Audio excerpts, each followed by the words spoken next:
नमस्कार दोस्तों। एक छोटे से गांव में एक बढ़ई रहता था। उसका नाम चंदू था। वह बहुत अच्छा आदमी था, सबकी मदद किया करता था। गांव के जो लोग रहे वे भी उससे बहुत प्यार करते थे। लेकिन चंदू का कोई अपना रिश्तेदार नहीं था। उसके माँ बाप तो बहुत पहले ही गुजर चुके थे। चाचा ताऊ के नाम पर उसका कोई भी रिश्तेदार नहीं था। बस एक दूर के रिश्ते की मौसी थी जो दूर ही रहती थी। चंदू को उसके पास गए भी कई साल हो गए थे। एक दिन चंदू जब घर में बैठा था तो वह सोचने लगा कि क्यों ना अपनी दूर की मौसी से मिलकर आया जाए। वह भी मुझे याद करती होगी। तो यह सब बातें वह अपने मन में सोचने लगा। और दूसरे दिन जब वह अपने गांव से अपनी मौसी से मिलने के लिए 4 गांव दूर जाने लगा तो रास्ते में उसे एक आदमी मिला। उसने चंदू से कहा, और भाई, आज सुबह सुबह कहाँ जा रहे हो? तब चंदू ने कहा कि मेरी दूर के रिश्ते में जो मौसी लगती है, मैं आज उसी से मिलने जा रहा हूँ। वह आदमी उसकी मौसी को जानता था। वह कहने लगा कि वह तो बड़ी ही कंजूस है। वह घर जाए को पानी तक नहीं पूछती। वह तुम्हें कहाँ याद रखेगी? अब तो तुम्हें उससे मिले भी कई साल हो गए हैं। तुम वहाँ मत जाओ। फिर चंदू कहता है कि नहीं, मैं एक बार देख कर आता हूँ कि मौसी ठीक ठाक है या फिर बीमार है। वह उस आदमी की बात अनसुनी करके आगे निकल जाता है। चलते चलते 4 गांव पार कर जाता है और 2 दिन के बाद अपनी मौसी के गांव में पहुंच जाता है। वहां पहुंचकर वह जो आदमी गांव के थे उनमें से एक आदमी से पूछता है कि चंद्रा मौसी का घर कौन सा है। वह आदमी यह सुनकर चौंक जाता है कि ये कौन है जो चंद्रा से मिलने के लिए आया है। वह तो बहुत ही कंजूस है। ना तो कोई उसका रिश्तेदार हमने कभी देखा है और ना किसी को आते जाते उसके घर में कई सालों से देखा है। वह उससे पूछता है कि तुम कौन हो? फिर चंदू कहता है कि मैं चंद्रा मौसी का बहन का लड़का हूँ और उससे मिलने आया हूँ। तब वह आदमी खिसियाता है और कहता है कि ऐसी औरत से क्या मिलने आए हो जो आदमी को देखकर खुश ही नहीं होती, अपना मुंह बना लेती है। फिर चंदू कहता है कि आप बस मुझे चंद्रा मौसी के घर का पता बता दीजिए।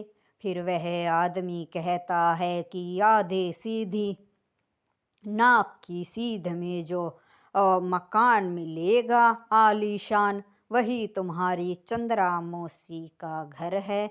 यह सुनकर फिर चंदू आगे चल पड़ता है।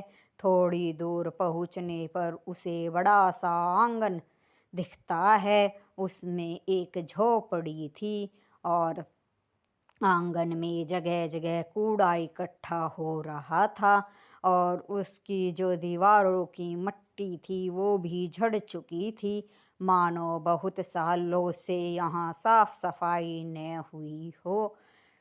फिर उसे उसी आंगन में एक गधा बंधा दिखाई देता है जो बिल्कुल हड्डियों का ढांचा लग रहा था। फिर वह जब उस गधे के पास पहुंचता है तो वह गधा उसे देखकर मुंह हिलाने लगता है। उसे देखकर चंदू को ये लगता है कि वह उससे कुछ खाने को मांग रहा है। पास में ही एक चारे की दुकान थी। वहां से चंदू थोड़ा चारा लेकर गधे के आगे डाल देता है। यह देखकर गधा जल्दी जल्दी चारा खाने लगता है, जैसे वह कई दिनों से भूखा हो। चंदू यह देख रहा था। फिर गधा जब चारा खा लेता है तो चंदू की तरफ देखने लगता है। चंदू उसकी पीठ पर हाथ फेरता है और उससे कहता है कि पेट भर गया लगता है। यह आवाज़ सुनकर अंदर जो झोपड़ी में चंद्रा मौसी उसकी थी वो बाहर आती है। कहती है कि कौन मेरे गधे के साथ बातें कर रहा है। फिर चंदू जब अपनी मौसी को देखता है तो कहता है, मौसी प्रणाम, मैं तुम्हारी बहन का बेटा हूँ। चंद्रा कह मन में सोचती है कि यह अब इतने दिनों के बाद मेरी जायदाद हड़पने आया है। वह कहती है, ठीक है, पर तुम करने क्या आए हो? मेरे पास तो खाने के भी लाले हैं, कुछ भी नहीं है। तब चंदू कहता है कि मैं तो आपका हाल चाल पूछने आया था। फिर मौसी कहती है, ठीक है, तो वह मुँह सा बना लेती है और झोपड़ी के अंदर चली जाती है। बहुत दूर से चलकर जब 2 दिन में चंदू मौसी के पास पहुंचा था तो उसे भूख भी बड़ी लग रखी थी। वह सोचता है कि मौसी उसके लिए अच्छे अच्छे पकवान बनाएगी, पर थोड़ी ही देर में उसकी मौसी उसके लिए थोड़ा पतला सा दलिया लेकर आती है और कहती है कि ये खा लो, घर में और कुछ भी नहीं है खाने के लिए। चंदू यह देखकर चौंकता है और उस आदमी की बात याद करने लगता है कि तुम्हारी मौसी तो गए को पानी भी नहीं पूछती। फिर वह थोड़ी देर के बाद दलिया खाने लेता है और फिर अपनी मौसी से कहता है कि मौसी, मैं कल चला जाऊंगा। फिर उसकी मौसी कहती है कि ठीक है, चले जाना, पर तुम मुझे जाते वक्त में जो गांव में पशुओं का मेला लगा है वहां पर छोड़ देना। मैं इस गधे को वहां पर बेच आऊंगी, यह मेरे किसी काम का नहीं है। चंदू कहता है, ठीक है मौसी। दोनों सो जाते हैं। बुढ़िया सुबह उठती है, चंदू भी उठ जाता है। दोनों दूसरे गांव की तरफ निकल पड़ते हैं। बुढ़िया साथ में उस गधे को गले में रस्सी बांधकर खींचती हुई चलती है। फिर थोड़ी देर के बाद वे पशुओं के मेले वाले गांव में पहुंच जाते हैं। वहां पर मेला लगा हुआ था, बहुत लोगों की भीड़ थी। सब अपने पशुओं को लेकर वहां बेचने खरीदने के लिए आए हुए थे। वहां पर जाने के बाद उसकी मौसी ने लोगों से कहा कि ये मेरा गधा है, जो इसे सबसे ऊंचे दाम बोले कर लेगा मैं उसे यह दे दूंगी। 2-4 व्यापारी वहां पर इकट्ठे हो जाते हैं। वे गधे को ध्यान से देखते हैं, कई बोली लगाते हैं, लेकिन उस मौसी के समझ में नहीं आती। फिर एक व्यापारी सबसे ऊंची बोली लगाता है, क्योंकि गधा भूख के कारण हड्डियों का ढांचा बना हुआ था। अगर उसे सही से खाने को मिले तो वह बहुत ही अच्छी नस्ल का था। व्यापारियों को तो ये पता होता है कि कौन सी नस्ल अच्छी है और कौन सी नहीं। उनमें से एक समझदार व्यापारी उसका ऊंचा दाम लगाता है।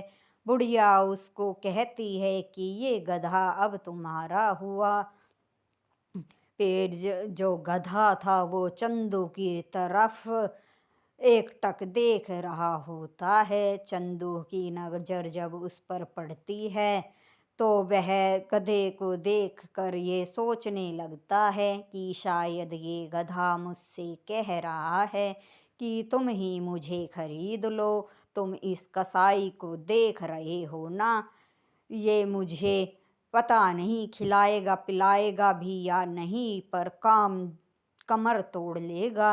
यह तो मेरी जान ही निकाल देगा। बड़ा कसाई सा लग रहा है। चंदू झट अपनी मौसी से कहता है कि मौसी, यह गधा मैं खरीदूंगा। फिर उसकी मौसी कहती है कि इस व्यापारी ने जितने दाम में दिए हैं उससे 50 रुपये ऊपर लूंगी, तभी ये गधा तुम्हें दूंगी। तब चंदू अपने सारे पैसे निकाल कर अपनी मौसी के हाथ पर रख देता है। वे काफ़ी थे। फिर बुढ़िया गधा उसे दे देती है।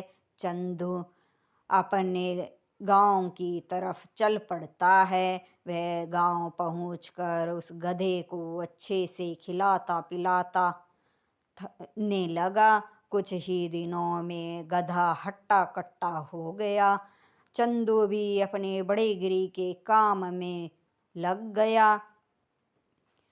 फिर जब चंदू काम करता था और बाहर सामान लेने और देने जाता था तो गधा उसके साथ जाता था और उसके सामान को ढोने का काम करता था। इस तरह चंदू और गधा साथ साथ रहने लगे। चंदू गधे को देखकर बड़ा खुश रहता था कि चलो कोई तो है उसके घर में जो उसका साथ देता है। ऐसे करके दिन बीतने लगे। एक दिन उससे किसी आदमी ने आकर खबर दी कि तुम्हारी जो दूर की रिश्ते में मौसी लगती थी वह मर गई है। उस तुम ही उसके एक रिश्तेदार थे, इसलिए मैं तुम्हें बताने चला आया। फिर चंदू सोचता है कि अब वह मर गई है तो उसका अंतिम संस्कार तो करना बनता ही है, क्योंकि उसका और कोई रिश्तेदार तो नहीं है। फिर चंदू अपने घोड़े को साथ लेता है। उस पर बैठकर चलते चलते वह अपनी मौसी के गांव में पहुंच जाता है। वह वहां जाकर अपनी मौसी का अंतिम संस्कार अच्छे से करता है।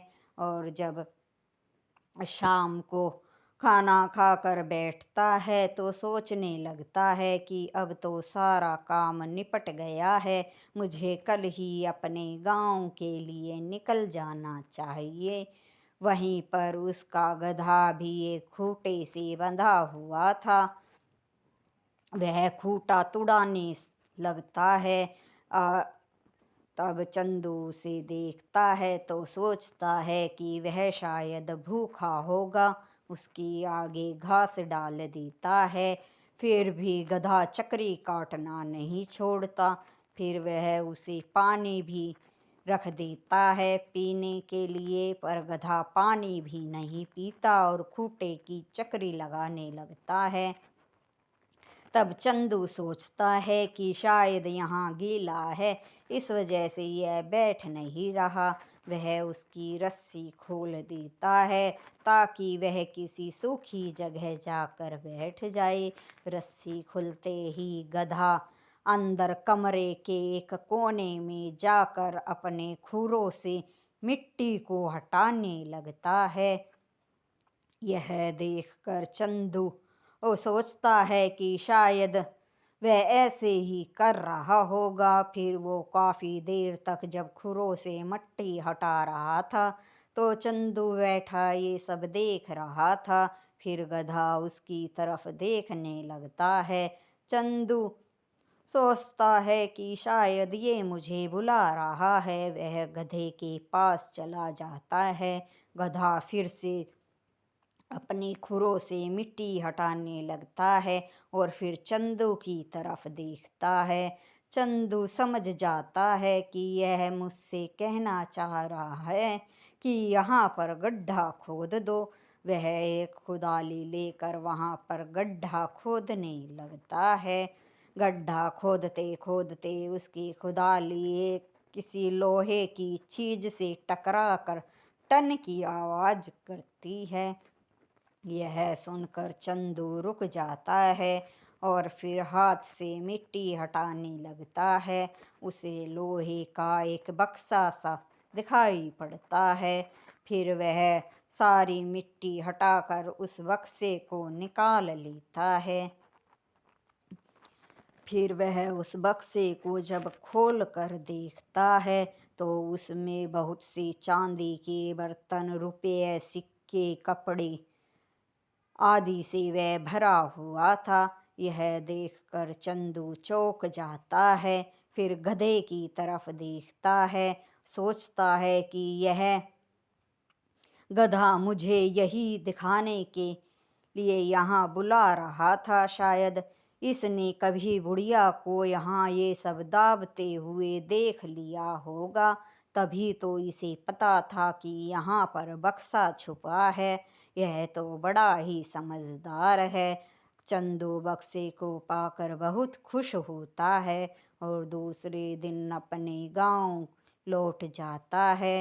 गांव लौट जाता है जब रास्ते में वही आदमी उसे मिलता है जो जाते वक्त मिला था। वह चंदू से कहता है, क्यों भाई, कर आए अपनी मौसी का अंतिम संस्कार? चंदू कहता है, हाँ कर आया। फिर वह कहता है, इस बक्से में क्या है? तब वह कहता है कि ये मेरी मौसी का गड़ा हुआ धन था जो मुझे मिला है। वह यह सुनकर चौंक जाता है और कहता है कि जाते जाते चंदू, तेरी मौसी ने तो तेरी किस्मत ही बदल दी। चंदू अपने घर पहुंच जाता है। फिर थोड़े दिनों के बाद वह एक अच्छी सी लड़की देखकर उससे शादी कर लेता है। अब उसके पास रुपए पैसे की तो कोई कमी नहीं थी। वह लड़की उसके लिए गरम गरम खाना बनाती, उसके सारे काम करती और उसके वह जो काम करता उसमें भी उसकी मदद किया करती थी। वह बहुत ही अच्छे स्वभाव की थी। गधा भी उसकी काम में मदद किया करता था। इस तरह से तीनों खुशी खुशी अपना जीवन जीने लगे। कहानी अच्छी लगी हो तो लाइक, शेयर और सब्सक्राइब ज़रूर करें। धन्यवाद।